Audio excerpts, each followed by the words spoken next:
Hey, what's up everybody? BDO 44 coming at you another video. All right, so of course we got the Laker game coming up tonight and one on Saturday in the same place in the afternoon. Sacramento Kings. Talked about it a little earlier. I didn't upload the video until hours and hours later after making it. I thought I had already done that. Luckily enough, I realized that I didn't. So it should be fully uploaded now, or maybe close to, as of, 1 o'clock or something like that. My thought right now is kind of the walking conversation on Darvin Ham. Essentially what he was saying is if he was anywhere else, he not only would not have been fired, but he would have been offered an extension with all that he accomplished as a coach with this team. I mean, I don't disagree. I think that there are many places in the league that don't have the standards that the Lakers do, and you probably would have given them those standards, having met those standards, you know? You would have met those standards. You know, I get it. I get Darvin Ham's frustration. At the same time, I think that what people want to hear Darvin Ham do is take more accountability and admit that some of what went wrong here was on him. And I don't think he's done enough for that to make a lot of them feel like he's gotten done enough in the self-awareness category. You know, for me, I was advocating for Darvin Ham's firing long before it happened, as you guys know. I don't take pride in asking for people to be fired. I certainly don't take pride in seeing black men lose their jobs or not given a fair shot. I don't know what was going on behind the scenes to say that there was anything that I should have been concerned with in that regard. All I could see was what was going on in the court, what I was reacting to every time I made a video about the Lakers, which was ineptitude that looked like it was on him to fix. Identifying the problems and him throwing things at the wall, so to speak, and failing at all of his attempts to improve our circumstance. And even though we had some success in the playoffs, I thought a lot of our regular season issues were frustrating. I thought a lot of our playoff success was on the stars and the players, to be honest with you, and less about him, if I'm being completely honest with you. A lot of the problems that we had were him. And that's how I saw it. It doesn't mean that I saw it clearly. It just means that that's what I saw when I watched basketball day in and day out with that team. So do I feel sorry for Darvin Ham? No, not really. I think that excellence comes with the job. If you're going to be excellent, you keep the job. If you're not going to be excellent, then it becomes a situation where, you know, the tables may turn on you, depending on who you are. And that's the part that I think a lot of people are upset about. Maybe JJ Redick is given more rope, you know, maybe however it goes. But at the end of the day, I'd be a hypocrite if I said I wanted Darvin to stick around and get more opportunities. I didn't. I wanted him fired sooner. I was very much done with his style of coaching well before the organization was ready to move on from him. And I made a lot of videos about that during the time. So that he's a brother, a person of color, doesn't really change that for me, you know? And that's what I want people to understand. I don't care that his skin color was a certain thing. He wasn't that great of a coach for our team. And maybe we had some type of success with him, but not enough to keep him around for all the stuff that didn't go right. And when you couple the idea that he wasn't holding himself accountable and he was blaming other people, it just left a bad taste in people's mouths for wanting to keep him around. You know, a lot of the stuff that he was choosing to do was directly catering to our failure. Small ball lineups, removing both ball handlers from the lineup and leaving us on there with nothing but clunky forwards. You know, and then the failure that came with it was just like, yo, bro, what do you want us to do? Night in, night out, not calling timeouts, little mental mistakes that he would, you know, his philosophy about letting things get worse before actually doing anything about it. You know, that type of stuff was what I was assessing when being frustrated with him. Like, bro, you let this lineup out there. You know we don't have this, we know we don't have that, and you let them just try to figure it out. Like, you just left them out there. I didn't like it. And I'm not going to pretend to like it now that we're further removed from the circumstance. Have a new coach doing the same way with the same roster. A lot of people want us to feel strongly about JJ's failures with this roster, but I mean, I genuinely believe a lot of people are just hung over from the frustration of having that coach for the longest. That they don't have a whole lot of patience or a whole lot of fight for the new coach because they're still in the same uniform with the same people and it feels like the same thing. I think JJ's hasn't really had an opportunity to really learn this roster properly and incorporate his different philosophies or play styles into this team. Kind of having to do with the schedule being scrunched together and not allowing for a lot. So it's like, you may get mad at the excuse that I make for JJ Redick, but the reality is it's exactly how I see it. It's exactly how I see it. And we're only, 30 games into the season? And I'm supposed to want him gone because Darvin had 2 years and it didn't really work out, and I was ready for him to be gone after 2 years? It's like, I don't know, man.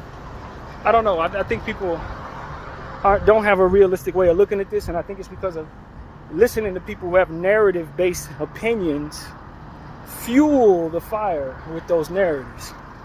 And, I think that's what it really comes down to. I don't know of what was going on behind the scene, the goings on, rather, behind the scene with the Lakers and Darvin Ham. I don't really know. But what I can tell you is what I was telling the organization through my channel, and that was to let go of that dude one way or another. I didn't really give a damn about anything else. I just didn't want to see any more of him down there with the choices and decisions he made trying to fix the problems that this unit already had. And maybe you're mad at him for the unit not being very good. I don't know if that's fair. The unit sucked one way or another, to be honest with you.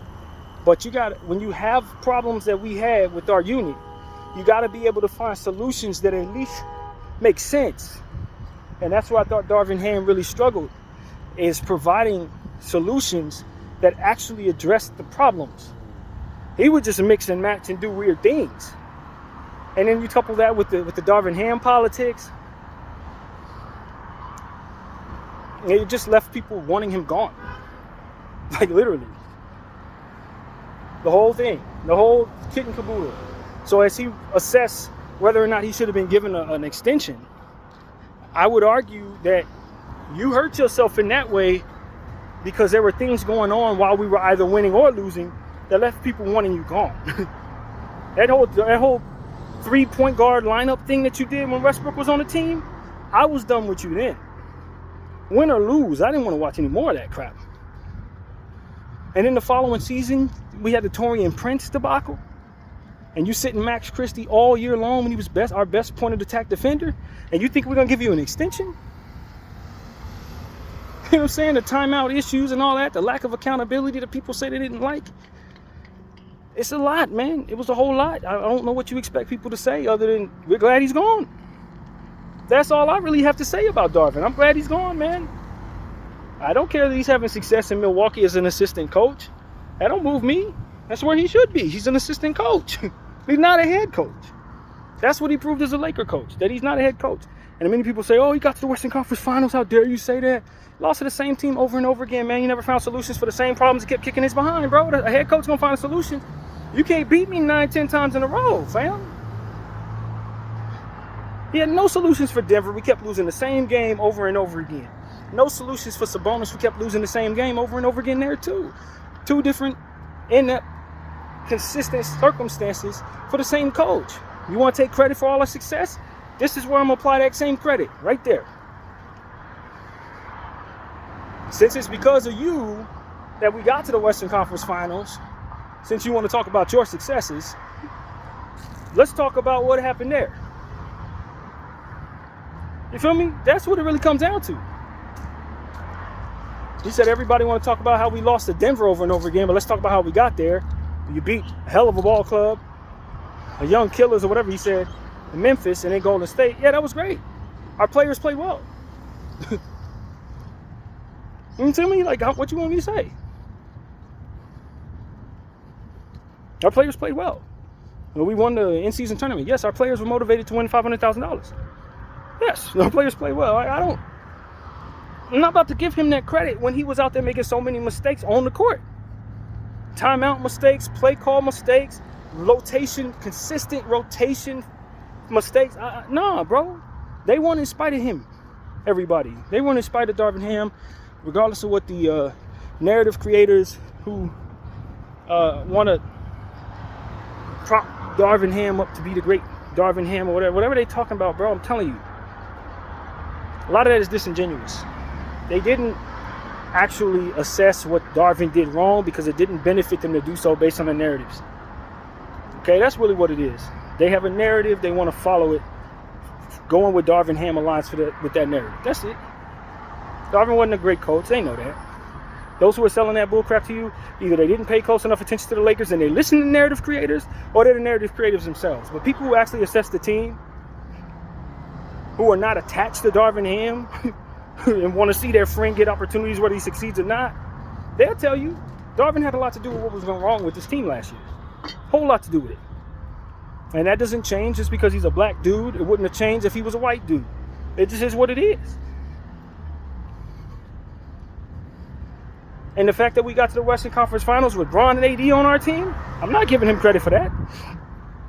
I'm not going to lay that on him. But then not lay the problems of that roster on him just the same. The problems of the team as they struggled just the same. He ain't getting no extension from me. I'd have raised holy hell if they gave that man an extension after that garbage he did for the last 2 years. And I watched every single game of it. So they can't really sell that crap to me. I watched all of it. And all of the footage of me watching all of it is on this channel here. Like I always tell people, you want to see about Darvin Ham? Just go back to every reaction we made over the last 2 years. We made all the games, all of them. We did them all. I reacted to every game the Lakers played over the last 2 years, his entire tenure. I missed one preseason game in 2 years. And that was the Golden State game. In the preseason. That's it. Everything else, I react to all them games. So, no, we ain't. I don't get, like I've said many times, I don't get the privilege of listening to narrative creators as they try to push the Darvin Ham got a poor shake narrative onto y'all heads. I don't have the privilege of being far enough away from the team to actually give that any credence. I was too close to it. Now, I paid very close attention to what was going on. I reacted to all of it. So no, I don't get the privilege of believing that bullshit. Sorry. And the idea that the Lakers engaged in some type of racism, I don't think that. Not based on what I saw. Now maybe some talking heads might have their own opinions about Darvin Ham based on things, and then maybe you run with that opinion and equate that to the front office or whatever, but I don't know if that's a smart idea. I don't think it is. It's no different than my opinion shouldn't be equated to the front office thinking. No. I make content about the Lakers. I'm not speaking for the Lakers. If anything, I'm speaking to the Lakers. So that's really what it is, man. I find myself a bit frustrated listening to content from people who want to claim that Darvin Ham was the greatest thing since sliced bread. And the Lakers were so racist for getting him the hell out of here. I think the biggest mistake the Lakers made was not firing him sooner, man. I literally believe that. And his comments about the situation are part of why it was important he be fired. Because the thing about getting to the crux of a problem and fixing it is being able to identify what that crux actually is. And if he couldn't tell that part of the problem was him, then there's no wonder why you can never find solutions. Just a little bit of accountability would have shut some of them naysayers up. Those who may have been racist, whatever the case, if he would have just said, yo, some of this is my fault, I think a lot of them people wouldn't have had a leg stand. I really do. That's what pissed most of them off, I think, in a lot of cases. But for me, it was more about just the stupidity of it all.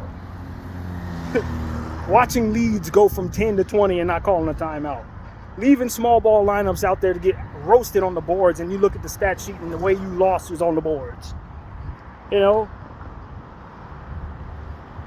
Running with lineups that didn't make any damn sense when he found out certain things didn't work.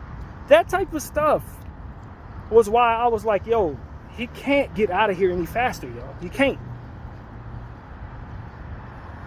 So whatever everybody else is talking about, trust me, they wasn't looking at the stat sheet every damn night like I was. They wasn't watching them damn games frustrated as all hell just like I was. If they were, then they know that their narrative needs to be adjusted a bit, because the reality of what it is that those who paid attention to that saw debunks any bit of the bullcrap that they're selling to the public. It's God's honest truth. So yeah, man, Darvin Ham, I'm glad you're gone, bro. Congratulations on getting the second in-season tournament championship as an assistant coach. I don't have any problem with you succeeding. Just don't come back here ever again, literally. He's not the only coach I feel that way about. He's just the latest one. I'm happy with J.J. Redick. I think J.J.'s trying to get his footing. I think J.J.'s done a fantastic job as it pertains to a guy who's never coached a professional team of men in his life. I think he's knocked it out of the park given his experience. I really do. Most people with his experience level would be a lot worse at what he's done. So I'm happy with J.J. Redick. I don't want to fire J.J. Redick.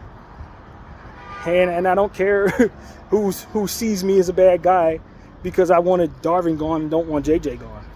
I'm paying attention to J.J. just like I'm paying attention to Darvin. And J.J.'s doing a great job. Darvin did a terrible one. And skin color don't change that, buddy. I'm sorry. They don't.